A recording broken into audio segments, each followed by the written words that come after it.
Former U.S. President Franklin D. Roosevelt was once quoted as saying, "Courage is not the absence of fear, but rather the assessment that something else is more important than fear."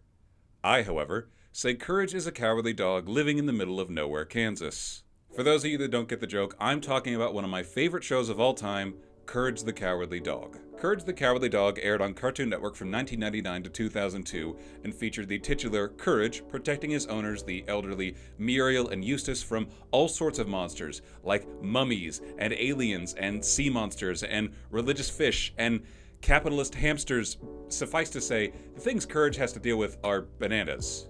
Which isn't even a joke. He had to deal with a society of sentient banana people once. I was rewatching the show in my free time because one of my favorite things about Courage isn't just the monsters, it's how the show subverts your expectations about your standard Monster of the Week formula. The show is called Courage the Cowardly Dog.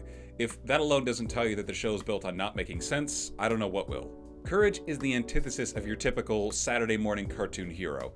Instead of being bold, brave, and beautiful, he's anxious, scared, and looks like he smells like a wet armpit. That's not to say he lacks all heroic traits, as he more than exhibits the subtler qualities of a hero, like intelligence and compassion. Likewise, not all the monsters are traditionally monstrous, and are oftentimes silly and tragic, with Courage treating them with kindness after his screams die down. Each monster causes different conflict for different reasons, and is not created equally monstrous. For example, are you going to tell me I need to be as scared of a man-eating dragon as I am of a French duck? Because I won't be. The French are terrifying. I want to take a deep dive with you into the essence of Courage and find out which of the monsters are truly evil, both inside and out, and discover who of Courage's catalog of creatures is the most monstrous. But before we do that, I have a question for you. Do you like cartoons? I'd hope so, since you're watching this video, which means you have something in common with today's sponsor, Voicelings. Voicelings is an online voice acting course and community created by renowned voice actor Tara Strong, who you know from dozens of iconic characters she's voiced over the years, like Harley Quinn, Ben 10, Timmy Turner, or my personal favorite, Truffles. Voicelings offers dozens of informational videos made by professionals in the voice acting industry that cover everything you could want to know to grow your voice acting career. They also host special events like live chats, where you can talk directly to professional voice actors like Greg Sipes, Eric Bauza, or Richard Horvitz. Additionally, Voicelings has partnered with Danimation Studio to host a challenge to be featured in a film premiere at San Diego Comic-Con. Whether you're a little or a lot interested in trying out Voicelings, you can follow their link in my description and use my code TRENT50 to get 50% off any of the services I just mentioned. That's TRENT50 to cut the prices of the voice acting courses and the live chats in half. I'm just scratching the surface of what Voicelings can offer you. They're a growing voice acting community that wants to help you grow your voice acting career. Thanks again to them for helping support this video, and without further ado, I'm going to go back to talking about a cartoon dog. Now, one thing I want to get out of the way first, it might be more appropriate for this ranking to call all the monsters Courage's villains, but I like the word monster more, so deal with it. To begin my search for the most monstery monster of them all, I did what all good data analysts do. Made a spreadsheet. There are several tracked factors that go into deciding a monster's level of monstrousness on this list. I'll go into more detail on what I tracked as it becomes more relevant, but to summarize what I tracked, a lot. For each episode, I filled out a row of information for its featured monster. Some episodes have more than one monster, but I'll only do multiple rows for an episode if there are multiple monsters acting independently and are not a part of the same group.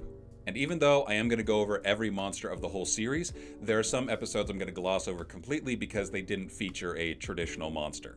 The particular episodes I'll be skipping are Little Muriel and Invisible Muriel. To summarize both, in Little Muriel, Muriel is transformed into a child after she gets sucked up into a tornado. I don't know how to rank weather and children on a scale of most to least evil, so I'm not gonna. And in the episode Invisible Muriel, Muriel is captured by the government after accidentally turning herself invisible. I don't want to end up on a watch list for saying the government is a monster and evil, so I'll just keep my opinions to myself. I'm also only ranking monsters from the original series, so nothing from the pilot, the attempted reboot, the Scooby-Doo crossover, or any of the video games. Now that that's all out of the way, we can finally get into my ranking of which monsters in Courage are the most monstrous. After watching the entire series, I counted 90 different monsters over the course of 102 episodes. I'll start at the bottom of the list with the most forgivable offenders and work our way up to the worst of the worst. First up is our weirdest category that has only one monster in it, is an exploding carrot. The evil carrot is our only outlier since I had no idea how to categorize this one. It's a carrot that makes people grow up, then blow up when they eat it. I'm not even sure it's sentient because it has wires in its head and the only thing it can say is grow, expand, explode, so I'm going to give it its own category and forget about it. Next, we have our first real category, did nothing wrong. These are the monsters that were harmed by others for their weirdness, didn't know they were doing anything wrong, or were victims of misunderstanding. These first few didn't know what they were doing was wrong because they're animals, or at the very least, animal-ish. These are Tulip's worm, the killer vegetables, and the giant starfish. Tulip's worm and the giant starfish are giant displaced wild animals, so naturally they would cause havoc in an unfamiliar environment. The killer vegetables are mutated plants mixed with hornet, python, and piranha DNA, so of course they'll exhibit the aggressive traits of those animals. The three of them are all effectively animals that don't know moral right from wrong, so how can we judge them like they do? Another monster in this category that's here because they were just doing a job are Tulip's teddy bears, who use extreme force to find their owner's missing pet. They know the worm is destructive if left to its own devices and will hunt it down by any means. Other creatures are also hunted in the show, though unlike Tulip's worm, who is hunted for their destructive potential, Carmen the sea monster and Bigfoot the Bigfoot are both hunted for their monstrous appearance and rarity. And rather than being hunted because it's necessary, both Bigfoot and Carmen are sought after for prestige and reward money, despite the only harm they've done to anything being digging through the trash or sing opera. The Hunchback is also persecuted for his appearance, though he's not wanted for reward money, let alone wanted at all. Before Courage meets him, nobody is willing to show kindness to the Hunchback because of his weird appearance. In other scenarios where a creature's weirdness can be exploited, they end up like the Mother Starmaker, an alien squid who falls to Earth with her unborn children and is experimented on by the government.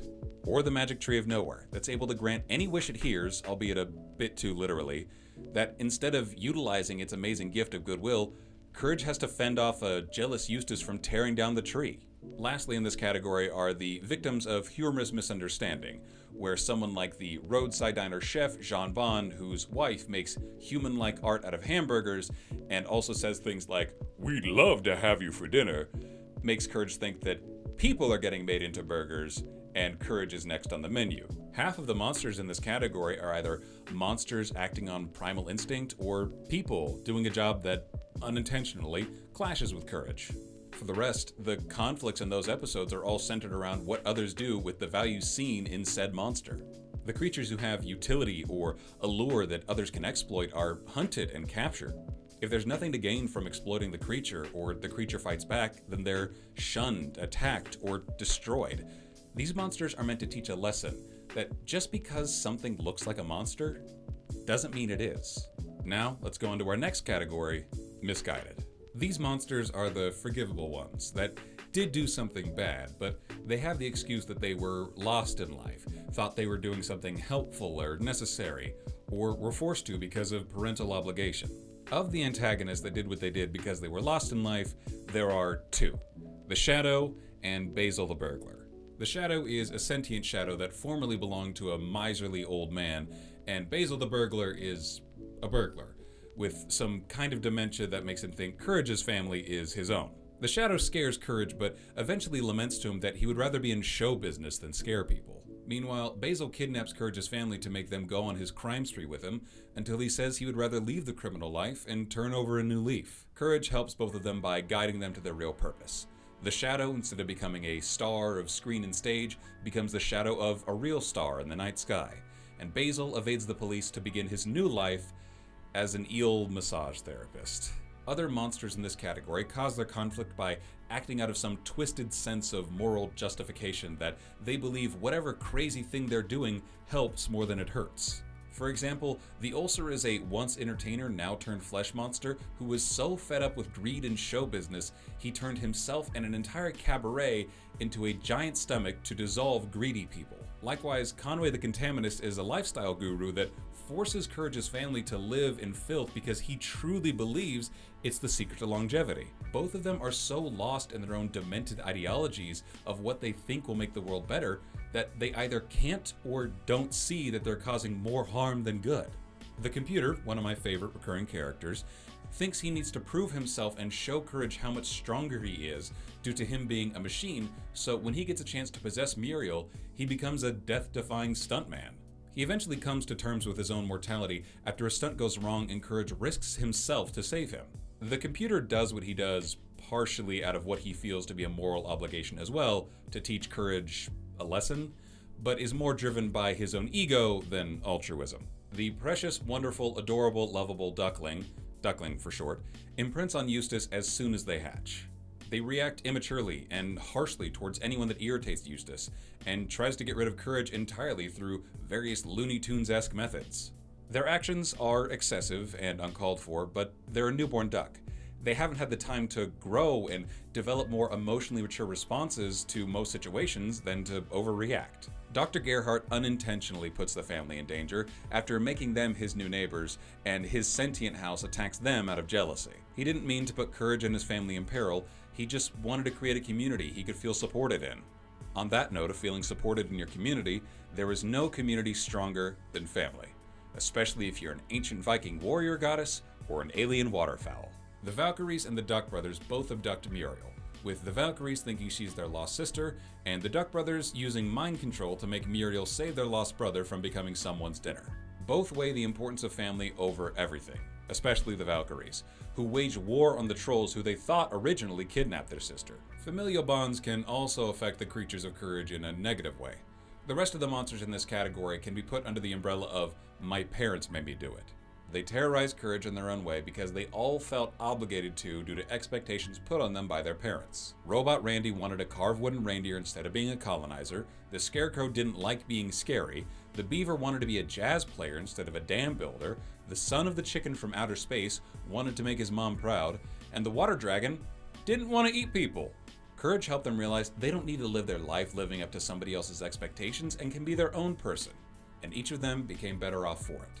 The important thing to note about this category is every monster gets a happy ending, by most definitions, through Courage's help. Siblings were reunited, generational trauma was broken, dreams were chased, and the duck got sent to the moon with Eustace where he could have them all to himself. These are not monsters who needed defeated, they're people who needed their problems fixed.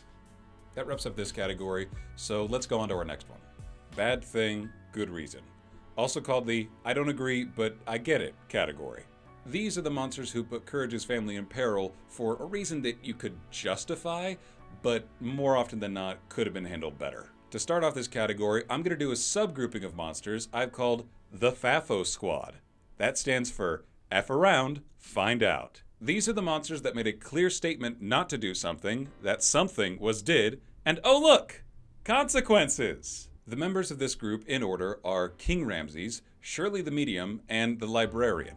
When Eustace happens upon King Ramses' slab, Ramses famously says, "Return the slab, or suffer my curse," sending multiple plagues to the farmhouse when Eustace refuses to do so without a reward.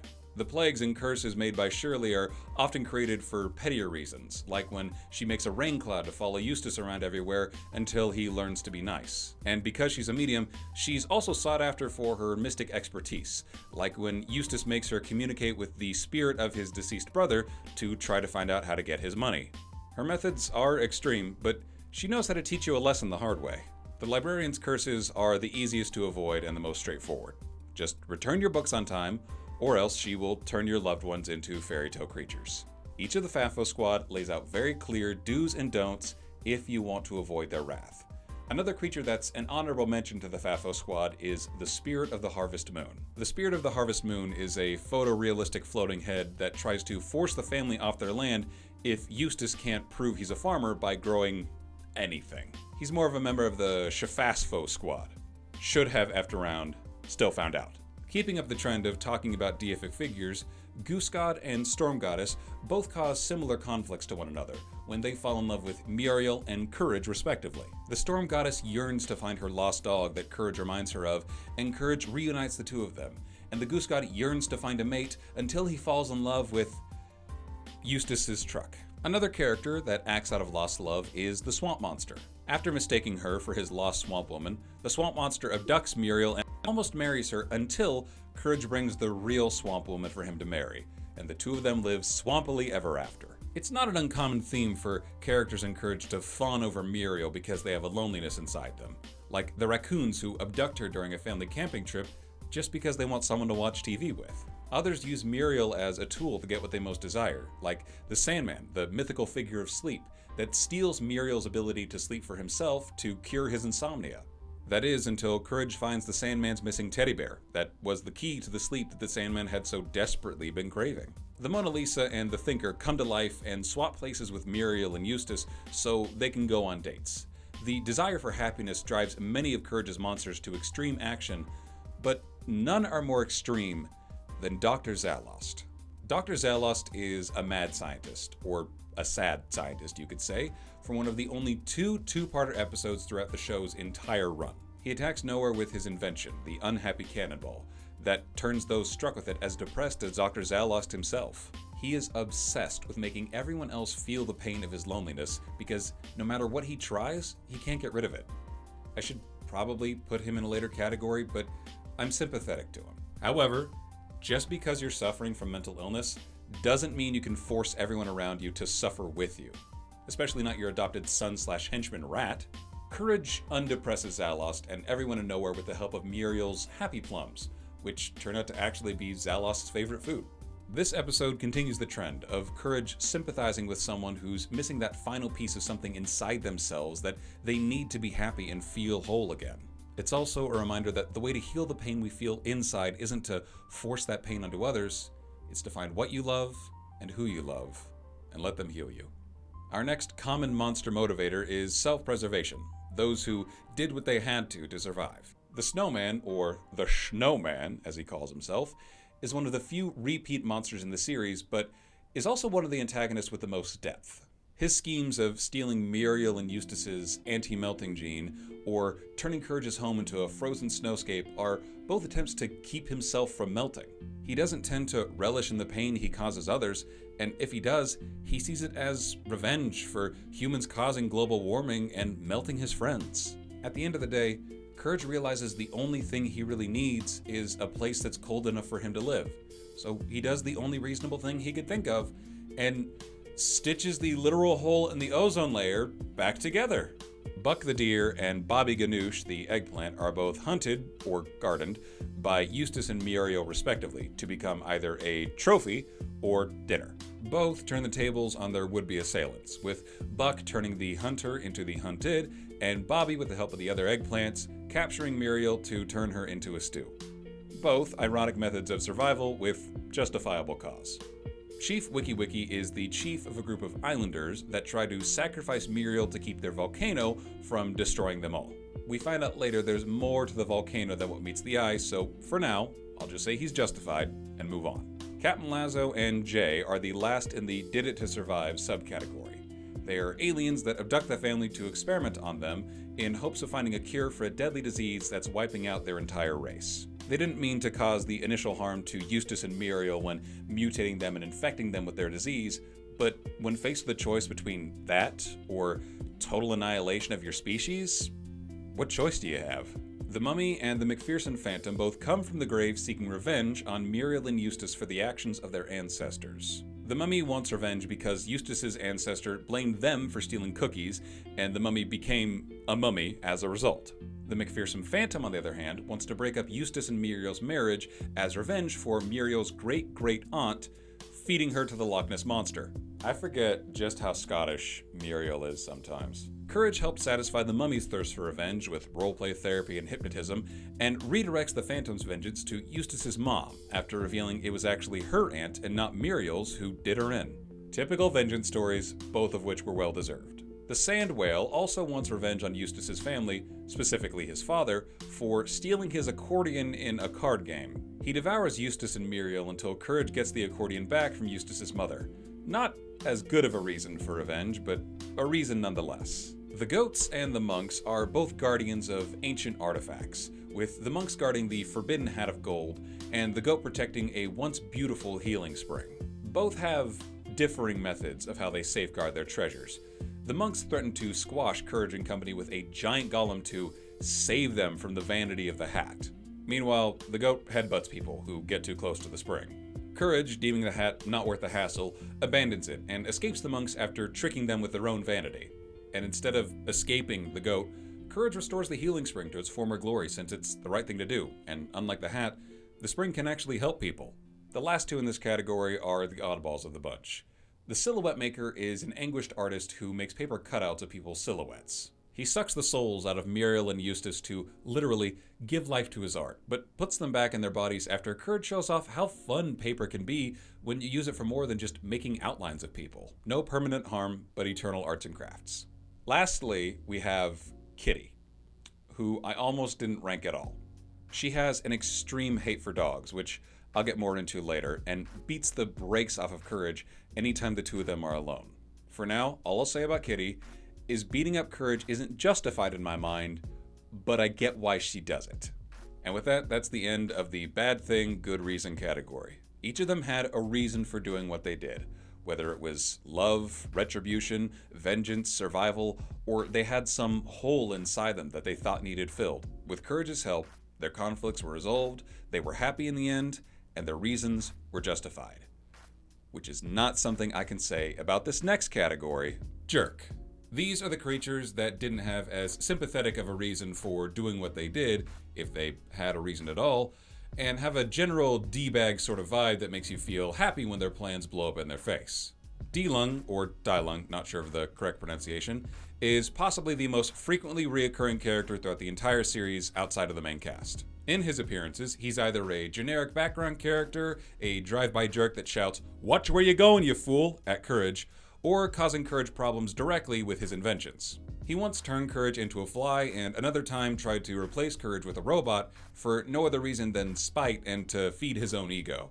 The next most egotistical monster in this category is Jojo the Dolphin. Though the only thing he does in his episode that's evil is challenge Eustace to an underwater race, he's cocky, arrogant, and too full of himself for my liking. Floyd is another reoccurring background character that's only an antagonist once. He creates a machine that produces a curtain of cruelty that turns everyone afflicted by it into a jerk. He's essentially a worse version of Dr. Zalost, since he wants everyone to share his inner pain with no want to fix his own, has none of the redeeming or sympathetic qualities of Zalost, and he doesn't have Rat. We love Rat! Velvet Vic is a ghost whose soul is trapped inside of a record by Shirley the Medium. When the record is played, he swaps places with Muriel, trapping her in the record, and leaves Vic to go out and perform again. He shows no remorse for trapping Muriel inside of his musical prison, and only appears to care about getting money and adoration from his music. Two more characters that force Courage into uncomfortable situations due to their love of money are Rumpled Kiltskin and Otto. Both are conniving businessmen that trick others to help turn a profit for themselves. Rumpled Kiltskin pretends to be Muriel's uncle to force her into making kilts for him, and Otto pretends to be the volcano god that Chief Wiki fears in hopes of driving the natives off their land and making a ski resort out of it. This may not come as a surprise to hear, but forced indentured servitude and stealing natives' land is not cool, so I'm glad at least one of these crooked capitalists end up getting thrown into a volcano. The hard drive virus is a computer virus that sucks Muriel into the digital world after infecting their computer. The virus appears to always be sick and exists just to infect computers for fun, which I would call jerk behavior. King Bufo and his frogs colonize the farmhouse after their pond dries up and forcefully assimilate Eustace and Muriel into thinking they're frogs. He's not the first to try to take over and terraform the farmhouse into his own like the snowman did, but the big difference is Bufo brainwashes Eustace and Muriel into thinking they're frogs, and then tries to eat them. Bufo hides his desire to exploit his power over others under the guise of serving his own people, which, again, I think is jerk behavior. The Vulture Mom kidnaps Muriel and forces her to watch her newborn chicks while she looks for a mate, telling Muriel that if anything happens to her babies, Muriel's getting eaten. Courage spends the entire episode fending off a hungry snake from the nest, and barely even gets a thank you. I get wanting your kids to be safe, but forcing someone into watching your kids for free and making them fight snakes while you go off on a date? Diabolical! The Perfectionist is an old-timey school teacher who mysteriously appears at the farmhouse after a particularly rough day for Courage where he can't seem to do anything right. She's implied to be imaginary as she only appears to Courage whenever he's alone, to force him into impossible lessons meant to teach him how to be perfect. Instead of helping, these lessons worsen Courage's anxiety about his imperfections, until he learns that he's perfect the way he is, causing the perfectionist to melt away a la Wicked Witch of the West. The perfectionist comes from the final episode of Courage the Cowardly Dog, as does this fish that tells Courage he's perfect the way he is. It's a fitting end to the series, and a fitting end to this category. Now we have a very short and niche category, criminal. These are the monsters who have committed some kind of crime, and their conflicts all end with them getting arrested. I would have added these characters to the final monster category, but it feels weird to say that doing something that breaks the law makes you a monster. I mean, am I evil for having unpaid parking tickets? First is Schwick. Schwick is a human-sized cockroach that makes Courage his mule to retrieve a package in the big city and gives him explicit instructions not to get the cops involved. The cops get involved later on, and arrest Schwick, who turns out to be a wanted criminal. Also, this is unrelated to anything with the ranking, but I think it's too funny not to say. I met the voice actor for Schwick a couple years ago at a con, and we were talking about voice acting roles, and he said that one of his most famous roles is one where he's not even voice acting. So he's in an episode of SpongeBob as the dude in the gorilla suit, like the real-life guy who just beats the brakes off of SpongeBob. Because his agent misunderstood the job as making gorilla noises and not putting on a gorilla suit and jumping around a green screen soundstage for like 2 hours. Andre, if you're seeing this video, thanks again for the childhood nightmares. Maria and Mano are respectively a whole human woman and a partial human hand that break out of prison, steal Muriel's identity, and steal the diamond from the Nowhere Museum while disguised as her to pin the crime on Muriel. After a quick car chase, Courage exposes them for their identity thieving, and they're arrested shortly after. Maybe if their last name wasn't Spanish for thieves, they would have chosen a different career path. Rounding out this quick category, we have Le Quack, a French con artist duck that's credited as one of the main antagonists of the series. He's manipulated Eustace and Muriel for countless schemes, such as pretending to be a hypnotherapist so he can steal their valuables, pretending to be a TV repairman so he could hypnotize them into robbing a bank, or tricking Muriel into bungee jumping into the piggy bank of Sweden to rob it. He is one of Courage's most unapologetically evil foes, which is further evidenced by one of the last episodes of the series where he's one of multiple antagonists that team up to get revenge on Courage. But I'm getting ahead of myself. He's mean, he's French. I don't know why I said the same thing twice. He's a criminal mastermind. Now we have the final category all of this has been leading up to, monster. These are the creatures that warrant no sympathy and act purely out of malicious intent and selfishness. There's little nuance and little to say about most of the monsters in this category compared to those in the previous ones, so I'm going to do a rapid fire round of every monster that had no good reason to be that monstrous. First up, we have the mattress demon and the box demon. They're demons. Evil's like their whole thing. The chicken from outer space and the brain aliens are both alien invaders that do alien invader things, like abduct Muriel to steal her head, or steal kindness from Muriel's brain, respectively.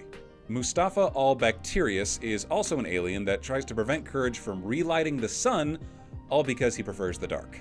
King Kong and Monkey are a duo of primates that scam the banana people of the future, yes, that is a real episode plot, into thinking they're going to the paradise of Banana Hala, when in reality, they're being eaten. Scamming people is bad. So is eating people. The rats, also called the dancing rats, try to make Muriel and Eustace into a stew. Again, eating people is bad. Jeeves Weevil is a human-sized weevil that poses as a butler to sneak into people's homes and steal the life force of those inside. Just like my ex-wife, am I right? Mondo the Magician is a monster in disguise who transforms Muriel into an equally ugly monster so he can have a mate. This is not Beauty and the Beast. Mondo is ugly both inside and out. The Fissionary is a fish missionary, in case you couldn't get that from her name, that tells Eustace and Muriel they need to go back from whence they came, which means they need to turn into fish for their crimes against fish. Religious indoctrination, boo! Dr. Gerhardt's house is a sentient house that attacks all other houses that get near it. She plays nice later on when she gets a makeover, but girl, if that's all you wanted, you should have said something about it. Don't get angry first. Dr. Gerbil is an inventor and salesman who abducts Muriel and Eustace to, in an ironic twist, test his products on them like real-life companies would do on animals. Elisa and Eliza Stitch are conjoined twins that steal the life force of others by stitching their souls into their quilt. They are my contender for the scariest villain in the entire series. The King of Flan hypnotizes the people of Nowhere into buying and eating all of his flan. I tried flan for the first time to see how bad it would be to be forced to eat it, and considering I'm putting the King of Flan in the same category as actual demons, you can probably guess how much I liked it. The Windmill Vandals are a band of undead Vikings that are summoned to the farm to destroy it anytime the windmill stops spinning. They're haters just for the love of the game. Big Bayou enslaves slugs and forces them to make statues of himself out of his shedded skin. Gross. And evil. Ai Shen, also known as the Evil Empress, wants to steal Muriel's bones to power the magical silkworm that gives her power and immortality. She's also D-Lung's aunt, so being a terrible person is ingrained into that family's DNA. Now let's get into some characters that have more depth than a kiddie pool, starting with Benton Tarantella. Benton is an undead filmmaker who I love because his disguise to hide the fact that he's a zombie is just a pair of Groucho glasses. In life, he used his film career to lure 12 people to their death, and tries to continue this into his afterlife by tricking Muriel into thinking she's an actress in his zombie movie, where he is the zombie that eats her in the end. He causes more problems in a later episode when he makes Eustace the star of his new reality TV show, Angry Nasty People. He records Eustace being angry and nasty, so he can copy those behaviors over to a living digital duplicate of Eustace Benton calls Mr. Nasty. In both his appearances, he's defeated after Courage tricks him into either rewriting his script so then he goes back into his grave, or by getting pushed into a pit of quicksand. Another creepy serial killer type in the show is Freaky Fred. Fred is a barber and Muriel's nephew who drops by the farmhouse for a visit.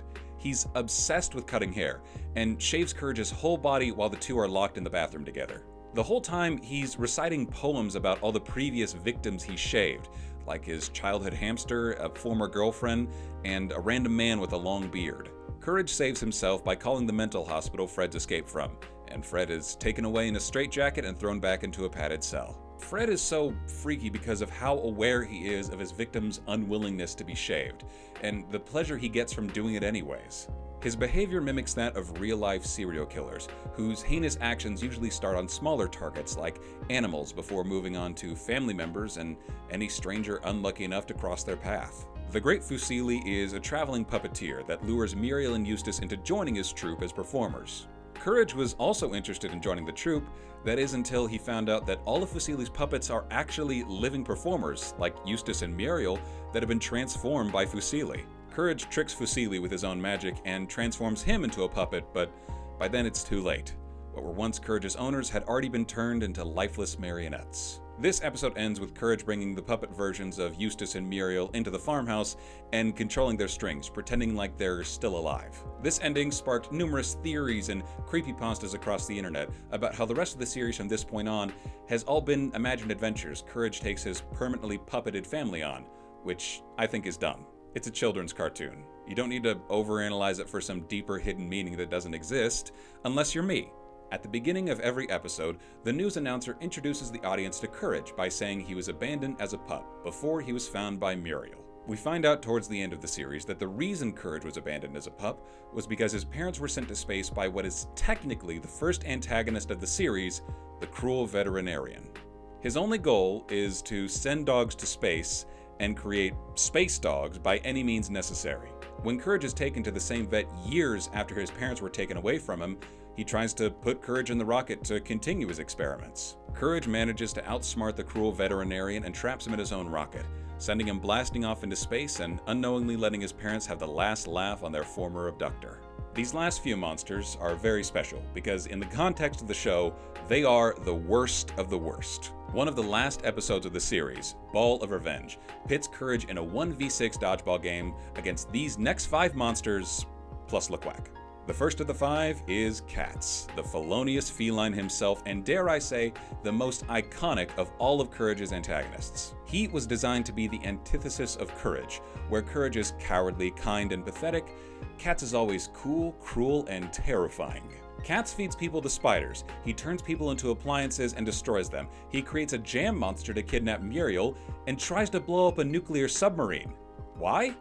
For no other reason than because he wants to. Except for the jam monster thing. That was actually to win a candy making competition, but the rest were just for kicks and giggles. Cats is a wonderfully fun antagonist just because of how unashamedly monstrous he is. The weremole is a much simpler creature than cats. He's exactly what his name states, a ravenous mole-like monster who bites Muriel, turning her into a weremole as well. His behavior is very primal and instinctive, which originally made me want to lump him into an earlier category with the more animalish monsters. However, he did demonstrate some level of higher intelligence by answering the call to form a dodgeball team to destroy Courage. If he's smart enough to make a phone call, he's smart enough to know you shouldn't bite people. Cajun Fox is a Cajun fox that tries to cook Muriel into a stew to win a cooking competition.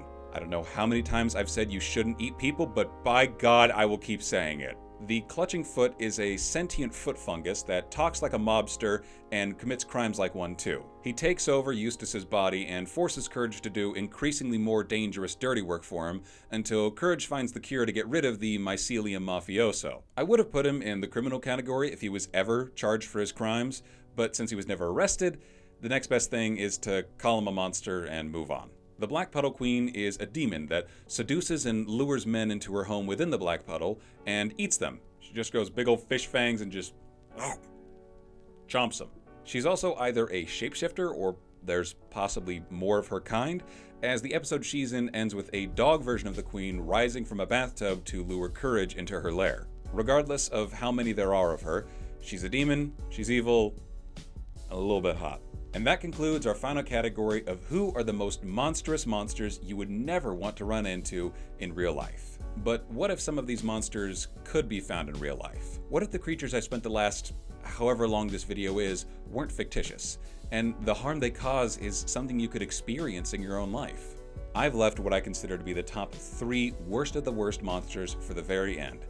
They're all monsters whose terrible deeds are things that you could sadly experience in real life. So I've put them in the fittingly named category, Real Monsters. The 3 characters I'm talking about are Eustace, his mother, Ma Bag, and Mad Dog. And the reason I'm considering them to be the worst of the worst is because they're all abusers. Now, if talking about abuse makes you at all uncomfortable, this is your heads up to back out now, because even though I'm going to be talking about it as delicately as possible, I get it. It may not be something you want to hear somebody else talk about. I mean, if you've been here for this long, you've already heard more than enough of me talking, so I won't be offended by you leaving. So thank you for watching so far. I appreciate it. Go watch Courage. Have a wonderful day. And okay, now I'm going to start talking. Eustace is the least surprising person to show up on this list. I mean, if you watch the title sequence, you can probably guess, oh, that old man that scares Courage every episode is probably terrible. And you're right. He's the penultimate grumpy old man who only wants to yell at Muriel to make him dinner, sit in his chair, and call Courage a stupid dog. I could double the length of this video if I talked about every single episode where he was the primary antagonizing force, but for sake of brevity, I'm just going to go over a couple. He calls the government on the last Star Maker when it lands on their lawn, thinking it will land him a reward. He chops down the magical tree of nowhere out of jealousy. He keeps King Ramsay's slab because he wants the reward money. He steals the forbidden hat of gold, which is, forbidden. And he attempts to trap and sell Bigfoot, which I just want to say, I'm confident that in the greater world of Courage the Cowardly Dog, Bigfoot isn't a monster, he's just a really weird looking guy. Everything he does is motivated by greed and ego. He just wants money and everybody to think he's the greatest. There's no excuse for his actions, to the point where you ask yourself, was he just born this terrible, grumpy old man? Well, I don't think so. I think he's a victim of the cycle of abuse, and he's stuck perpetuating it himself. To explain what I mean, we're going to leave Eustace for a minute and go talk about his mom, Ma Bag. Ma Bag is just as bad, if not worse than Eustace, with her constant scheming, doing things like trying to destroy a coral reef so she can make wigs, or trying to steal Muriel's hair so she can make wigs, or teaming up with the McPherson Phantom to break up Eustace's marriage.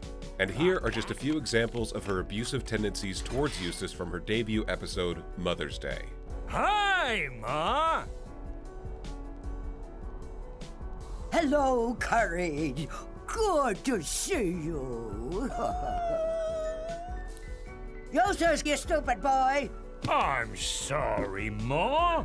How impolite to wear my hat in the house. Put your hat back on. You look like a billiard ball. Courage, please sit down. Now you just eat to your heart's content. Eat up. Don't put your head down. Don't eat too fast. Put your socks up. Don't slouch.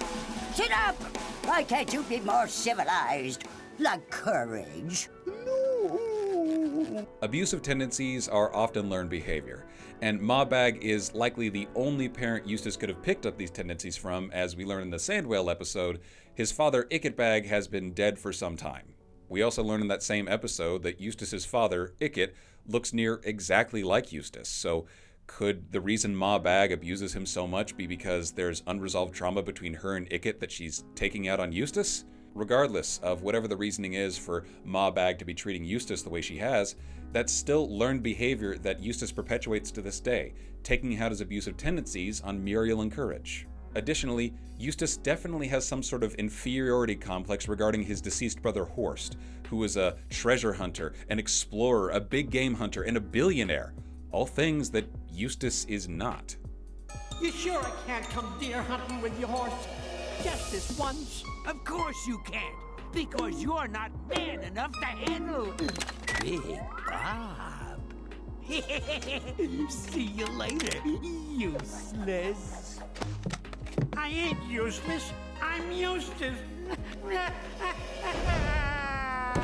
And we do see that there does exist some small morsel of kindness within Eustace, as when he's cursed by Shirley the Medium to have a rain cloud follow him wherever he goes until he learns to be kind, he knocks his glasses off and mistakes Courage for a younger version of himself. Eustace freely gives this younger version of himself his own hat, one of his most prized possessions, because he doesn't want the kid's head to be hot. And to me, this shows that he wasn't always this cantankerous, angry old man. He was made into one, in part due to the abuse by his mother and the inferiority complex set on him by his brother. I am not excusing Eustace or his mother in any way. Abuse is abuse, and it is never right in any context. I'm giving them understanding, not an excuse, because I think it's important to understand how the cycle of abuse starts, so you can learn how to conquer it and rise above, and not be like Eustace, who chose to fall below.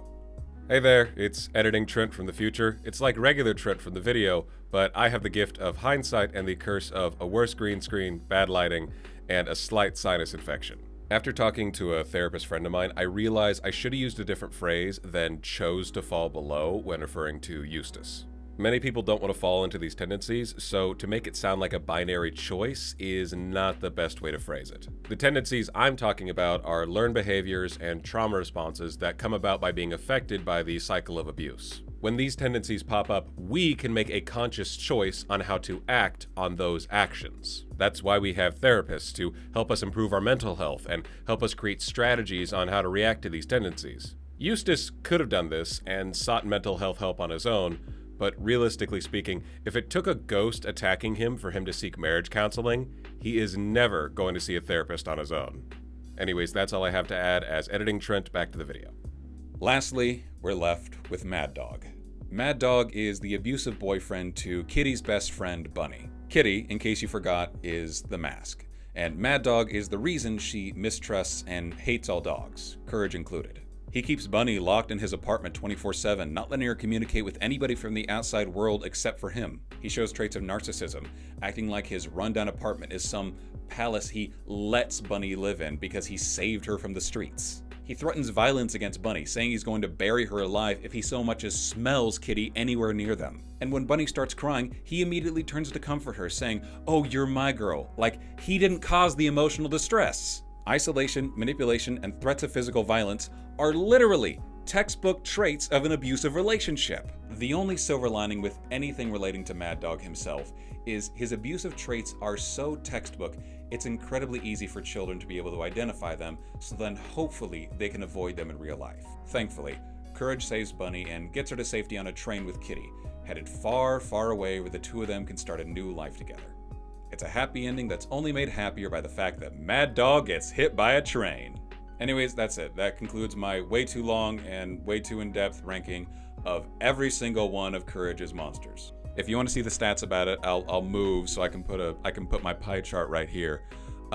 You can see right here, 53% of the monsters in Courage are not real monsters by my definition. That's the green and the blues. We're gonna ignore the little black sliver because that's the is an exploding carrot and the outlier. The yellow and the orange. are ones that are kind of the ambiguous territory. That's our jerks and our criminals that I don't really feel comfortable calling a monster. And then the ones that are in the red are the definitive monsters of courage. I had a hypothesis coming into this that there were more good than bad monsters in the world of courage. And I'm really happy to see, statistically, I was correct. Another thing I was happy to find out while making the spreadsheet is 29 of the monsters became better people with courageous help. That means nearly a third of all the monsters are capable of change if you just treat them with compassion. I think if you should take away anything from this really long rambling, is kindness is the way to go. Always treat people as kindly as possible. Because who knows, maybe the reason somebody's causing problems for you is because they have problems themselves. You help them, boom, both your problems are gone now. And also, don't gauge something on whether or not it's a monster just by their appearance. The worst monsters of courage aren't the Bigfoots or the dragons or the mummies. They're the ducks or the old men or the cats. Anyways, thank you so much for watching. I appreciate you sitting through this whole video of me talking about my favorite show. And as a reward, I'm gonna show off my cat. This is my darling baby boy, Hubble. And Hubble, do you have anything to say to the people? Beautiful. Okay, that's it. Bye.